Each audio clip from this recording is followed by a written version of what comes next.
Good morning, everybody. Happy Thursday. It's the last day of January, which also means it's the last day of our zone missions in our living room or family room. So want to make sure you've had a great few days decluttering and doing your missions in that area. Today is a treasure hunt. Yes, we're going to go sofa and chair diving today. That means pulling out those cushions, seeing what's fallen down in between, and giving it a little vacuum. The boys like to do this little treasure hunt because I let them keep any money they find down between those sofa cushions and in the chair cushions. So that's their motivation, and we usually end up finding fun things. When they were little, we would find Matchbox cars, we would find Legos, we would find remote controls. We found really big items down in there. Sometimes it's just really funny what you find. Good morning, Mary. She says it can be scary. Yeah, sometimes it can be. There's usually crumbs down in there. Sometimes we have found chicken nuggets down in between the cushions. I don't know about you guys, but when you've got a house full of kids, it's just plain interesting what shows up down in those cushions. So that's today's mission. Let me know in the comments what you find down in there if you find something really fun. It's just an adventure. We'll say that. So your zone mission today is an adventurous treasure hunt. So let me know what you find down there. On the blog this morning, ironically enough, I wrote about being proactive with your health and being able to do things to help prevent the spread of germs. And then I woke up this morning all sinusy. So isn't that irony? But it's one of those things, it's part of this season.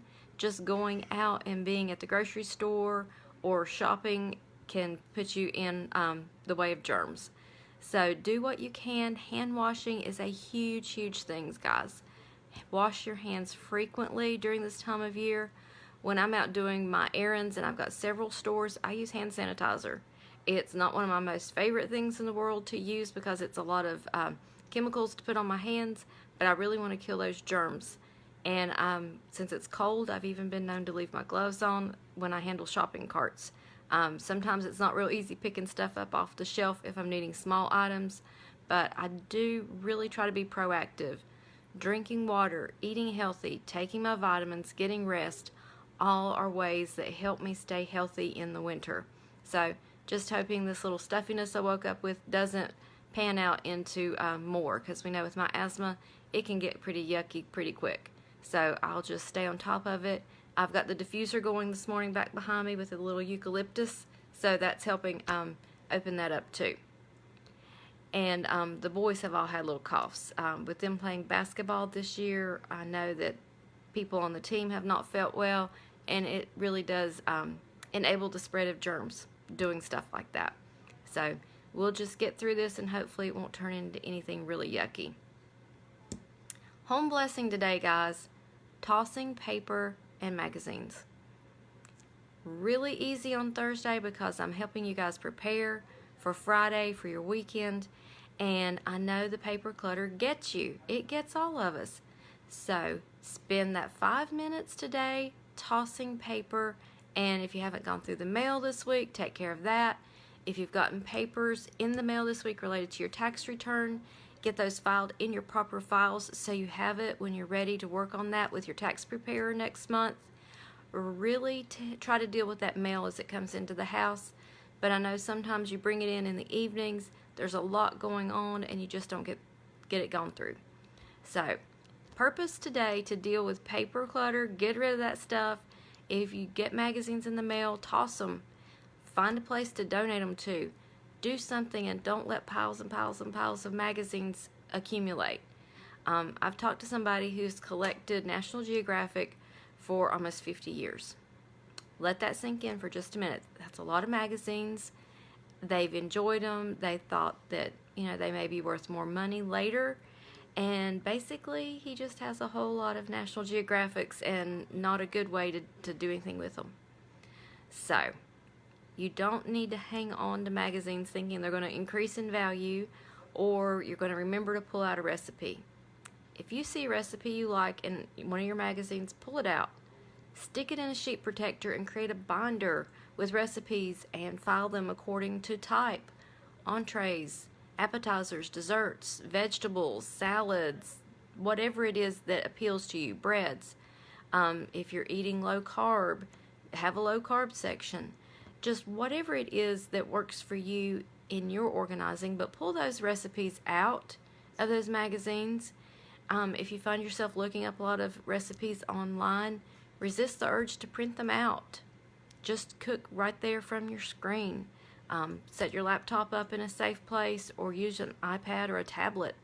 But resist that urge to keep creating paper with your recipes, guys, because I know if you're not filing them in any sort of logical way, you're not going to find them again later anyway, and then you just got more paper. Deborah says that's what she does. She rips out the recipes. What do you do with them after you rip them out, Deborah? Let us know down in the comments. Latia says she realized she's having a birthday party here next weekend and her kitchen desk threw up. Yep, I know how that can go. When I sort papers for our tax return, because I have a small business with selling my books, I have monthly papers. So I spread everything out and I recheck all my numbers, make sure I have my receipts for things that I'm claiming as business expenses, and I have all that. And it does kind of make a mess when I'm sorting it all out and making sure I have it all checked off. But I work on that and then file it back away. So let's not have those desks looking all yucky, guys. Let's do a little declutter mission on those. Hope you had fun yesterday with the 27 Fling Boogie. I explained that to a few of you. It was a new concept. And it's really fun because you're just going to do it very short focused. You're going to play some music, use that timer, and just toss, toss, toss, and put away. Kristen says papers are definitely the worst. They are, and we tend to put that off. We procrastinate. I know. It's one of those things. So let's get rid of it, guys. Let's see, what else did I have on my list today? I have a little list.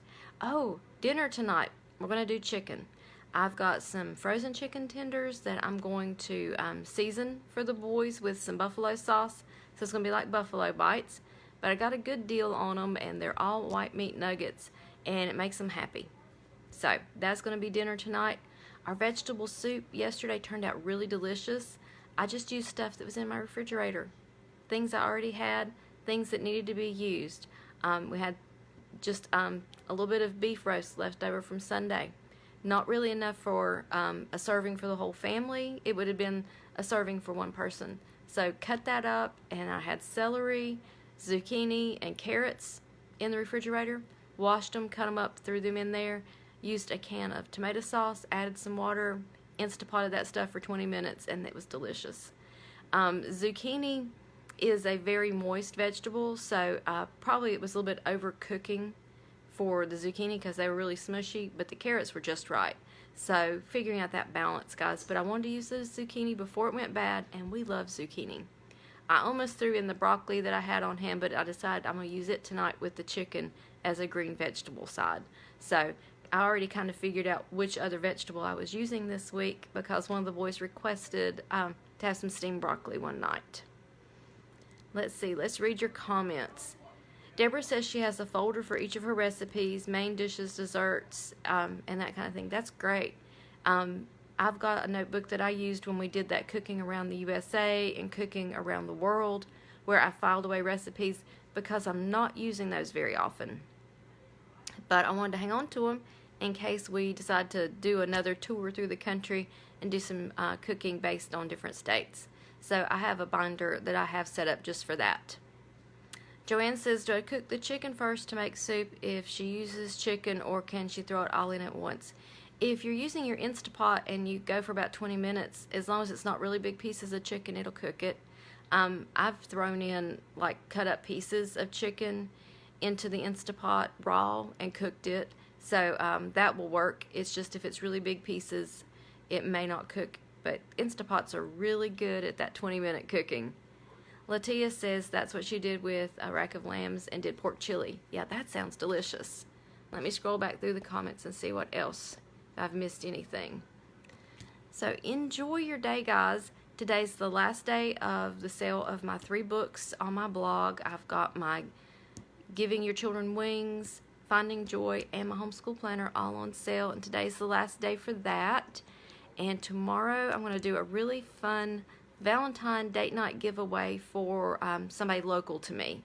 I've put together a fun little date night, and I think that people really enjoy it because it's stuff I would enjoy doing on a date night. And I've partnered with lots of local businesses to do this.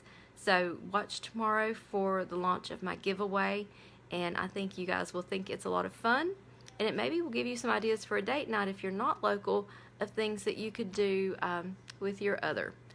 So enjoy your day, guys. It's Thursday, the weekend's almost here. Hit the zone missions and your home blessings. Tomorrow we'll wrap it all up and get ready for the weekend. I'll see you guys then.